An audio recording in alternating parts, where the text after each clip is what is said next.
Bem, boa tarde a todos.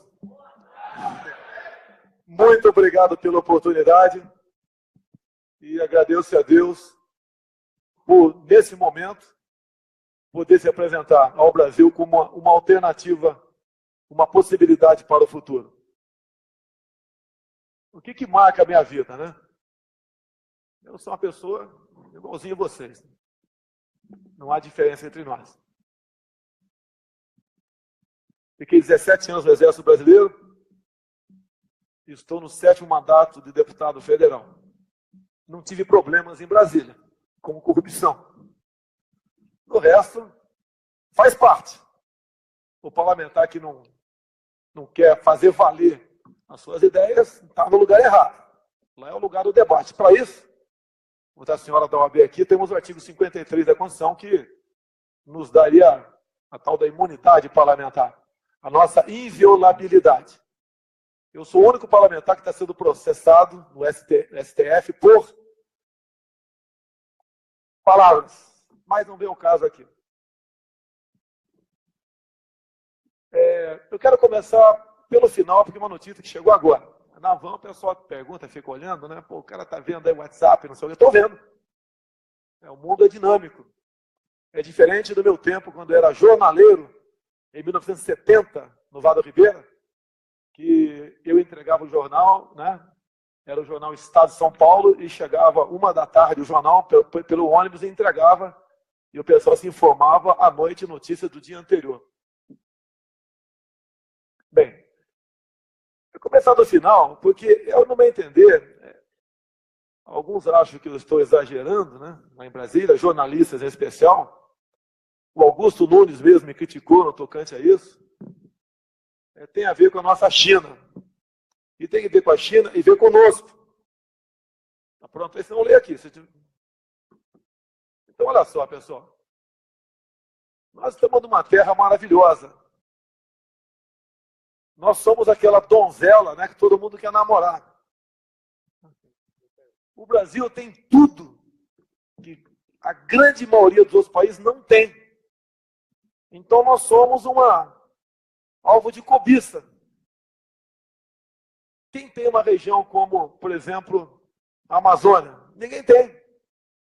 Com biodiversidade, com minérios, com reserva, sim, na fronteira ali da Venezuela, em Urucu, petróleo, gás.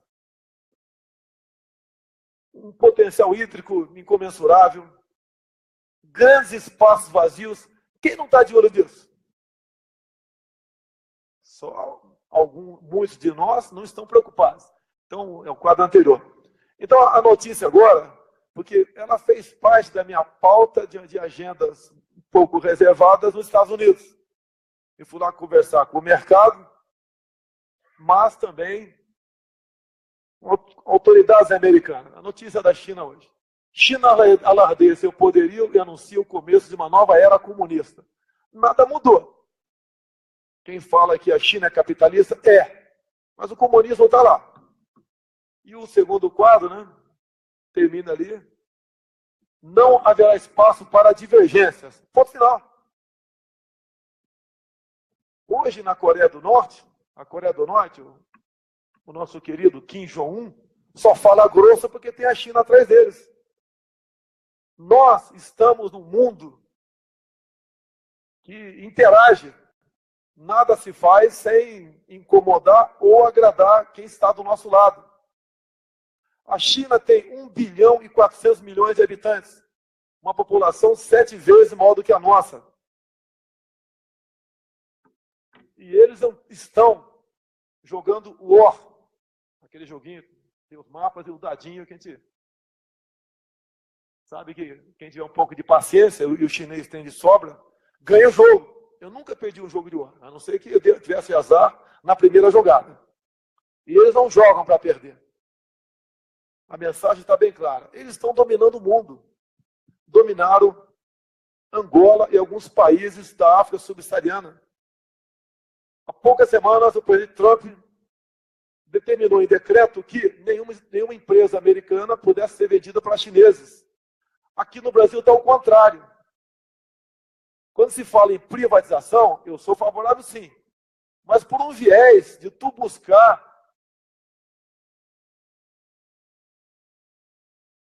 produtividade, buscar que ela seja mais viável economicamente e não buscar o viés de combater a corrupção.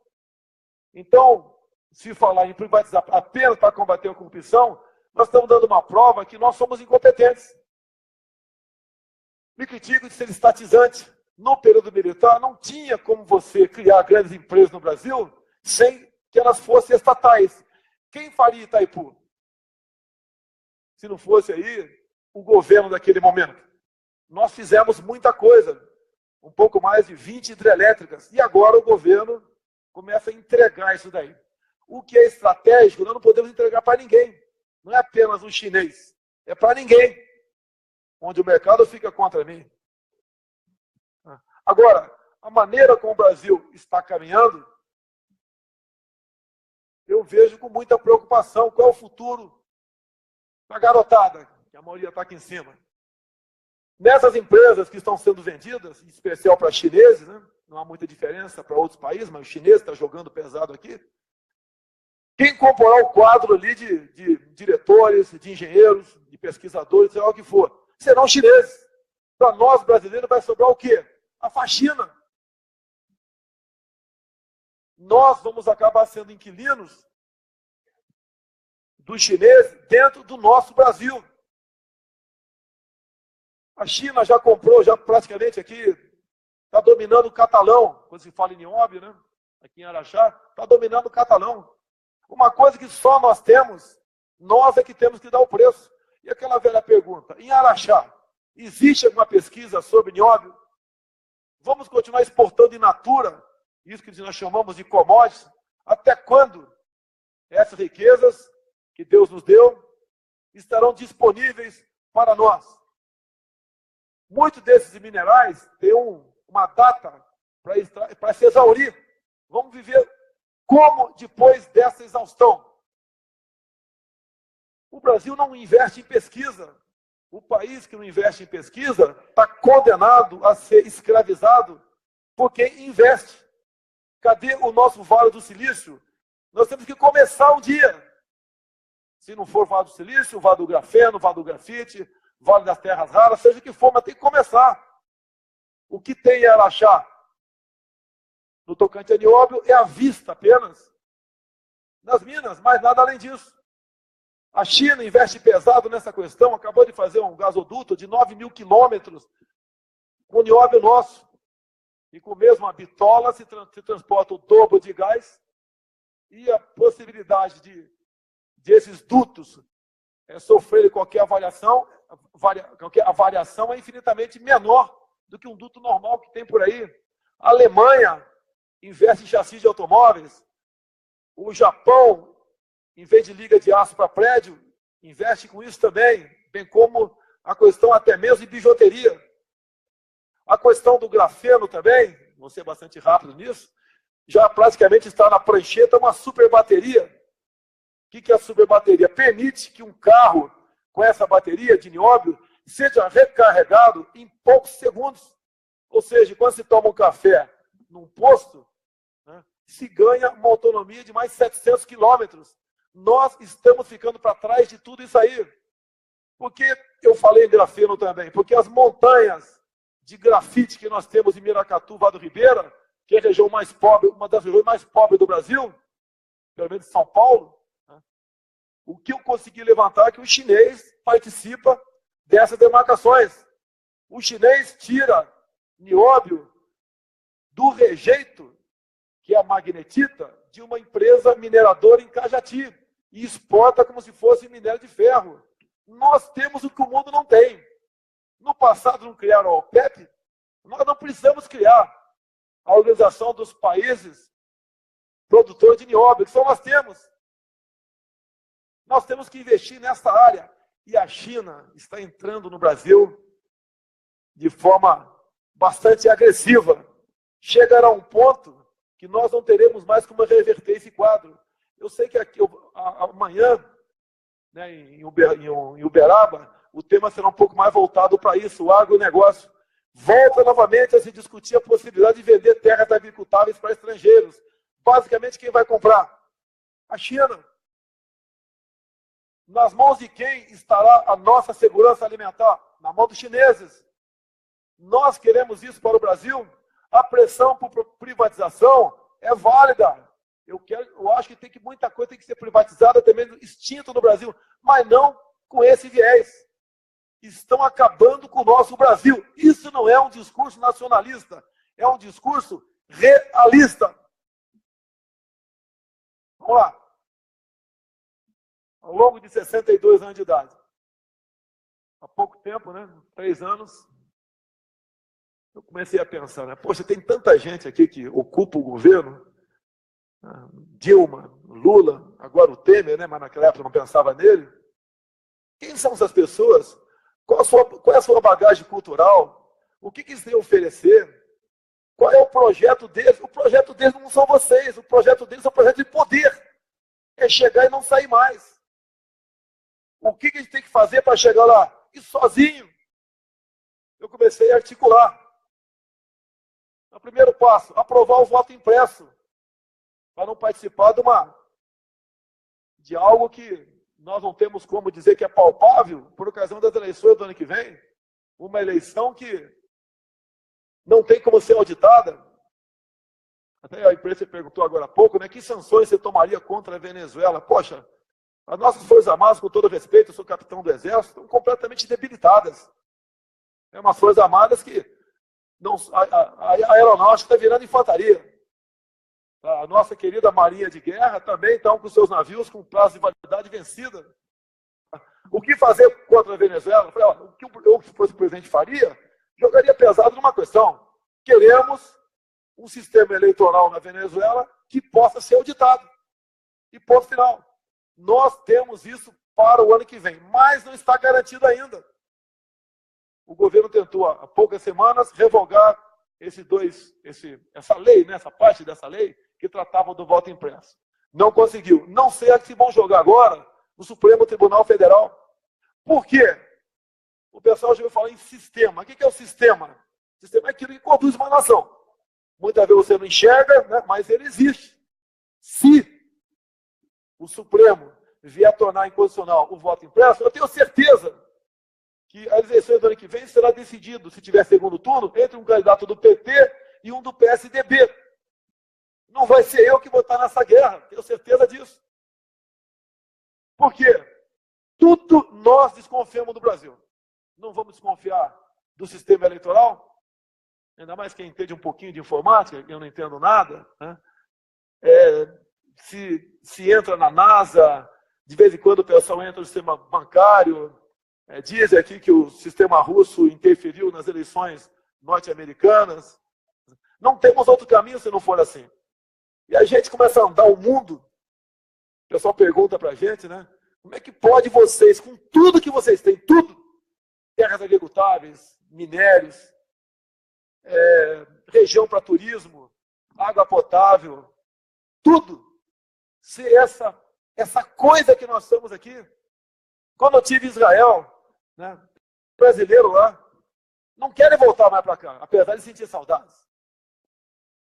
Como é que pode ser aqui, em Israel, que é um deserto, chover menos que o sertão nordestino, e aqui nós temos uma agricultura que nos dá a segurança alimentar, ainda exportamos para a Europa, e você, no Brasil, o nordestino é um miserável, passa fome. Qual é o projeto permanente para tirar esses nossos irmãos aqui dessa situação de dependência dos coronéis da política? É uma questão que só tem que ver, você não acredita? Como é que os caras podem criar peixe no deserto? E nós aqui, se fazer campanha, né? O brasileiro passa fome. Passa fome porque esse é o porcaria do eleito, né? Ou do político, que é a grande maioria no momento, não se preocupa com isso. Interessa a dependência. Quem conhece um pouco de piscicultura, né? 1 hectare de água pode produzir de 10 a 15 toneladas por ano de tilápia. Agora, vá fazer uma pequena barragem aí na tua propriedade, sem autorização do IBAMA, no tamanho da multa. Vai querer fazer a tua propriedade, uma PCH, uma pequena central hidrelétrica? Vai ver quantos anos demora para termos uma licença do IBAMA. É um país que tem uma casta que trabalha contra nós, que tem que ser mudada. Não vai ser de uma hora para outra, mas temos que buscar uma maneira de mudar essa casta. É o Ministério Público do Trabalho. Quem aguenta, com todo respeito, deve ter gente aqui que integra, né? Gente boa, mas como regra, é uma dor de cabeça para quem quer produzir.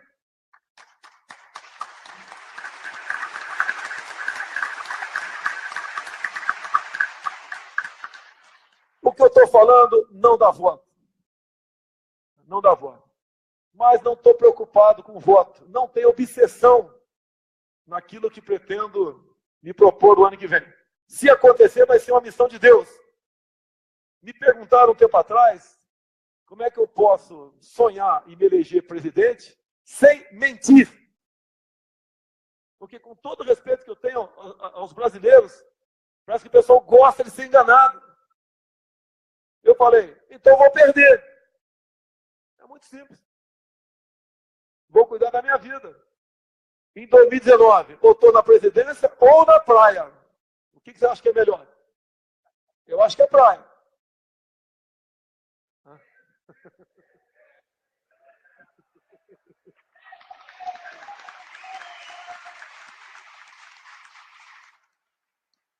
Vamos lá para a nossa Bíblia, João 8,32.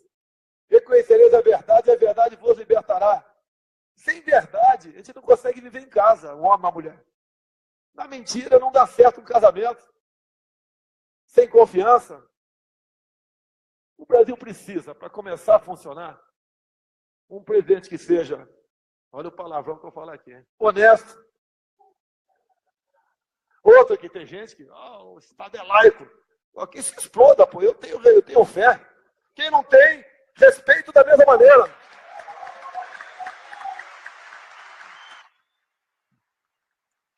O presidente que tem, então, Deus no coração. E uma outra coisa que é um palavrão, que seja patriota, pô. O patriota.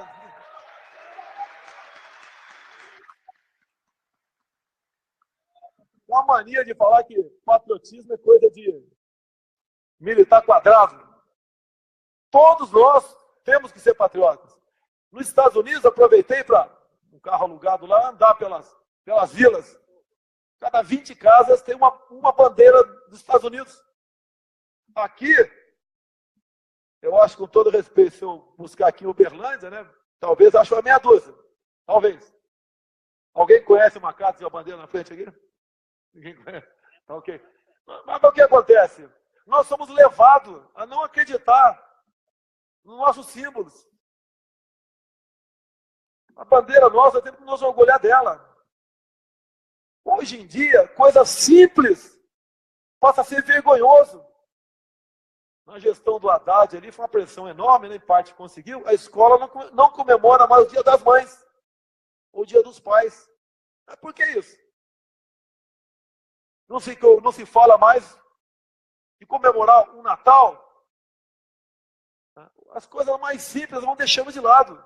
A nossa tradição judaico-cristã é por aí. Parabéns ao Trump e ao Benjamin Netanyahu por ter saído da Unesco. Essa entidade asquerosa.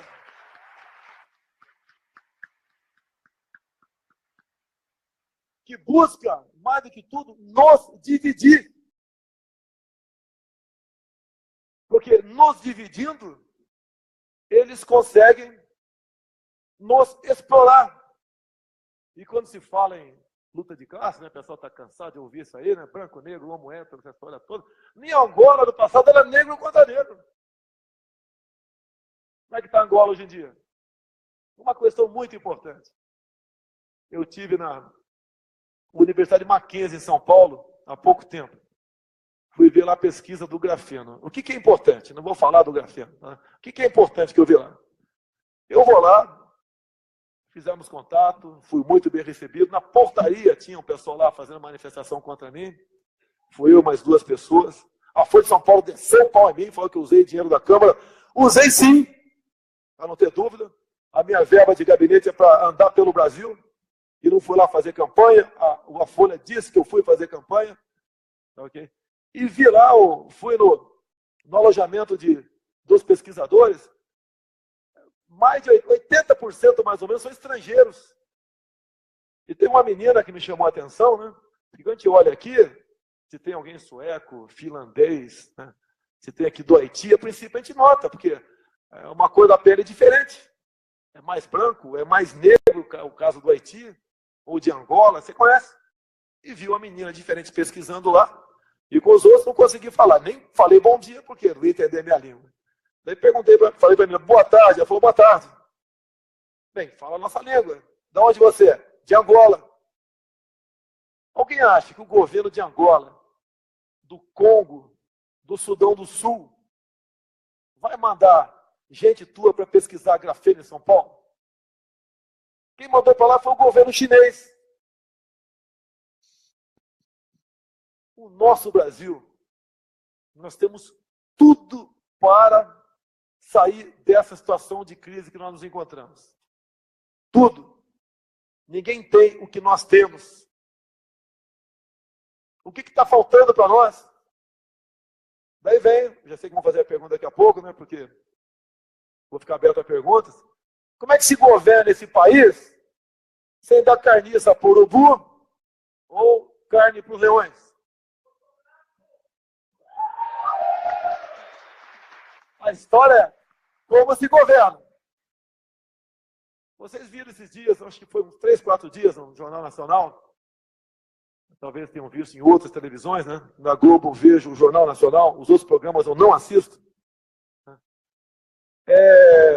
Foi do meu partido, do PP, eu estava lá, o ex-deputado Pedro Correia, de Pernambuco.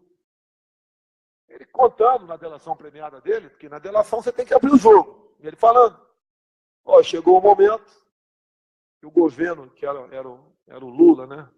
O começo da Dilma, não quis abrir para a gente os cargos, e eu juntei mais com esse outro partido, e resolvemos entrar em obstrução, ou seja, não vota mais nada. Bem, o governo sentiu a pressão, nos deu os cargos, e nós passamos, então, a votar o que o governo queria. Lamentavelmente, é esse o retrato do parlamento brasileiro, que muitas vezes não é diferente das assembleias legislativas e câmaras municipais. Fiquemos lá em Brasília. Para o meu partido, naquela época, foi dado uma diretoria que foi para o senhor Paulo Roberto Costa. A mesa que a Veja falou há poucos dias, que eu procurei para vir candidato pelo meu partido lá no Rio de Janeiro. Eu tenho que explicar agora que eu não convidei o cara, até porque, como é que eu convidar um cara que está condenado a 12 anos de cadeia a disputar eleições? Mas a Veja bota aquilo e eu tenho que me explicar. Quem não tem o sentimento do que está acontecendo, o cara está metido em corrupção. No tocante a isso, eu tenho ali o Joaquim Barbosa dizendo, na questão do mensalão, que eu fui o único deputado da base aliada que não foi comprado pelo PT. Tá? Mas, assim se governa no Brasil. Se é para governar dessa forma, estou fora. Se você tentar impor um ministério técnico, vão te submeter ao impeachment. Podem caçar meu mandato, mas não será por omissão nem por corrupção.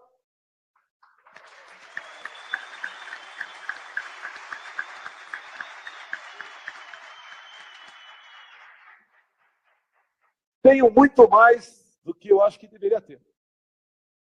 Meu primeiro concurso foi reprovado na escola de especialista em Guaratinguetá. Ok? No segundo e terceiro, e no quarto fui muito bem sucedido. Dei azar em Guaratinguetá. Ou não havia estudado o suficiente ainda. Ou seja, não consegui ser, humildemente falando, né, um suboficial da reserva. Hoje sou um capitão da reserva. Vibrei muito quando passei no concurso para a Academia Militar das Agulhas Negras. Eu cheguei, né, muito além do que se poderia até esperar. Mas naquele tempo, a garotada tinha oportunidade. E o ensino era de qualidade. Hoje em dia, como deputado federal, 7º mandato, às vezes eu olho para trás e falo, o que eu fiz para chegar até aqui? O que eu fiz para o senhor estar me ouvindo aqui agora? Eu sou, sim, uma possibilidade real, como disse o apresentador aqui, para 2018. Tanto é verdade que a revista Veja me dedicou a sua capa. Capa linda. Não é a revista G Magazine ali, né? Não é? Mas todos os outros candidatos do passado, a capa foi com Photoshop, foi com a mensagem bonita. Por que essa capa da revista Veja, nessa circunstância? É porque está incomodando. Lá dentro, não tem criança aqui não, né? Lá dentro da matéria, o Bolsonaro é um oficial bunda suja. Olha o padrão do linguajar. Você lendo a matéria, por que eu sou bunda suja? Porque eu não atingi o topo da carreira. Se eu sair com 33 anos de idade do Exército, por ter sido diplomado vereador no Rio de Janeiro, eu não poderia, com essa idade, ser coronel e muito menos general. Aí diz de um processo que eu respondi sim, no Superior Tribunal Militar, respondi, o processo chama-se Conselho de Justificação, e o processo foi arquivado por 9-4. Daí a Veja diz que o processo está em aberto até hoje. Para entender que eu estou devendo alguma coisa, o SBT tem dado um espaço, não vou dizer bom, né? Um espaço justo para a gente. Já outros jornais, televisões, não. Então a gente incomoda. A Folha de São Paulo pegou, estou encerrando aqui, a Folha de São Paulo, a questão de uns 6 meses, né, dedicou 4 dias para mim. Um dos dias, o deputado Jair Bolsonaro tem uma ambição, ele quer ficar rico. Porque em 1983 ele frequentou um garimpo na cidade de Saúde, perto de Jacobina, na Bahia. Tive sim, e a minha intenção era ficar rico sim. Ué.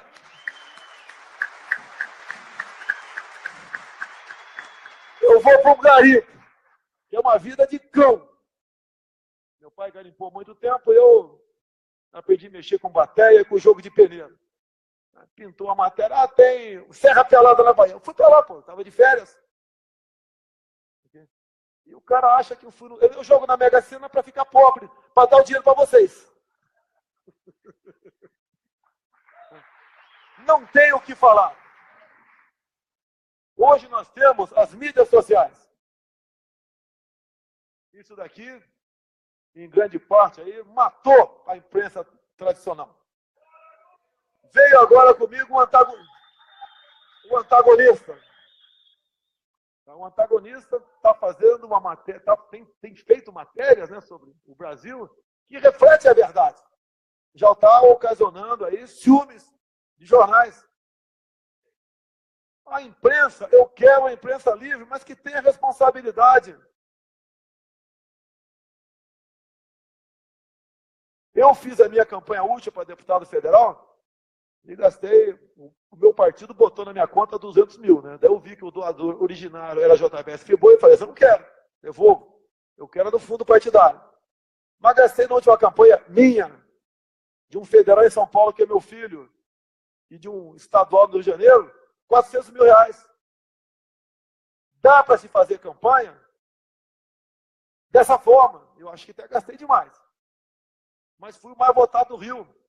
O meu filho foi o 3º mais votado estadual. Não temos aí nenhum centro comunitário conosco. Não temos cabos eleitorais, não temos propaganda na rua. É o trabalho, a vida pregressa. O cabo eleitoral sem mortadela. Bem, para a gente ficar aberto a perguntas, né? A coordenação aqui vai conduzir isso aí. O cabo eleitoral é no amor aqui, não. É voluntário. Ó, eu tenho uma coisa que os outros não têm, que são vocês.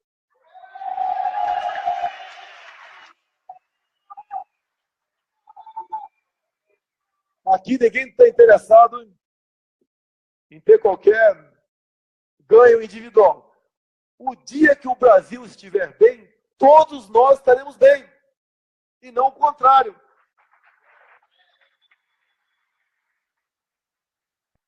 A classe empresarial de São Paulo, já tive 2 vezes com empresários de São Paulo, o que eles me dizem? Eu não quero passar férias no pântano, que é a Flórida. Eles querem ficar no Brasil. E aqui, lá no Rio, não adianta mais comprar carro blindado, que se bate carteira com fuzil. Por isso que eu defendo aí a posse de arma de fogo para todos vocês.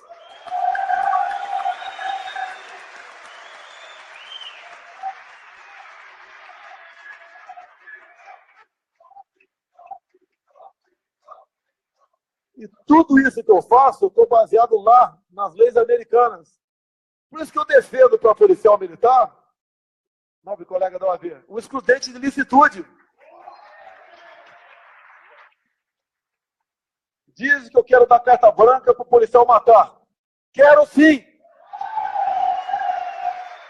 Eu estou abrindo o jogo. Vocês não têm direito nem à legítima defesa. Vocês não têm direito à legítima defesa. E eu provo aqui. São Paulo, tem aqui uma colega da OAB. Ela pode dizer aqui, né? Caso Ana Hickman. O cunhado reage a uma invasão de um quarto de hotel, e é a propriedade privada enquanto ele está lá dentro. O cara atira, acerta 2 tiros numa mulher. O cara consegue tomar a madeira e dá 2 tiros na cabeça dele, rolando pelo chão. O MP de São Paulo enquadrou isso como excesso. Em consequência, ele está no tribunal de júri. E de acordo com o humor do tribunal de júri, o cara pode pegar 20 anos de cadeia. Isso é Brasil. Temos que mudar isso. Direitos humanos é o cacete.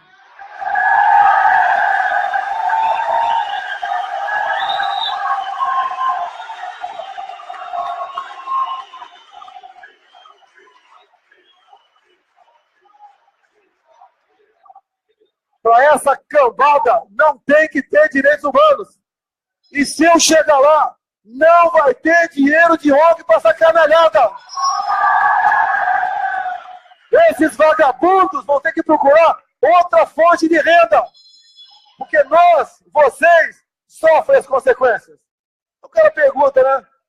Ah, mas você não acha que a punição é excessiva para quem cometeu um crime? A punição é excessiva para quem está enterrado, porra. Esse não sai mais de lá. Ou nós tratamos esse tipo de gente como tem que ser tratado, ou nós vamos ficar o tempo todo chorando. Aí, ó, a grande mídia, a propaganda dele, não estou em campanha, né? Mas a propaganda dele, no tocante à segurança pública, não é essa. Então me diga qual é. É dizer que o cara é uma vítima da sociedade? É dizer que o cara tem que ter outra oportunidade? Ou nós busquemos maneira para mudar isso, ou vamos ficar o tempo todo choramingando. Não tenho obsessão por aquela cadeira. Mas se chegar lá, a gente vai fazer diferente.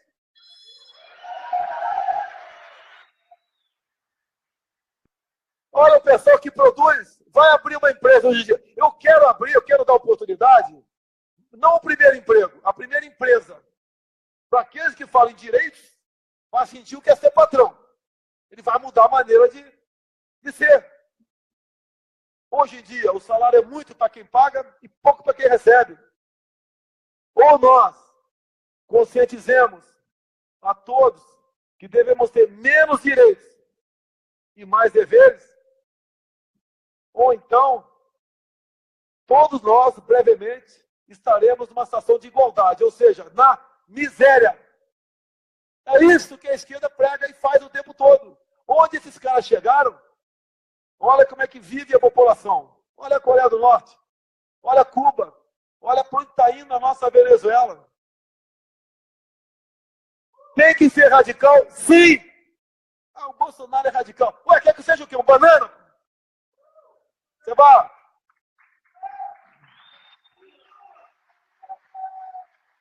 vai combater a corrupção com como? Estou encerrando aqui. Tá? Você vai, por exemplo, no tocante à ideologia de gênero, você vai buscar um ponto final nisso como? Ah, por favor, não faça isso. Vai ensinar sexo homo hétero para criancinha de 6 anos de idade? Não tem que ter isso. Aqui eu sei que o Odelmo Leão, meu amigo aí, junto com a Câmara Municipal maravilhosa aqui, não sei se foi, acho que não foi unanimidade não, não sei. Tá? Mas a Câmara Municipal não permitiu que isso fosse implementado. Meus amigos, fico aberto a perguntas, ok? E eu espero poder respondê-los. Obrigado, deputado, pelas palavras.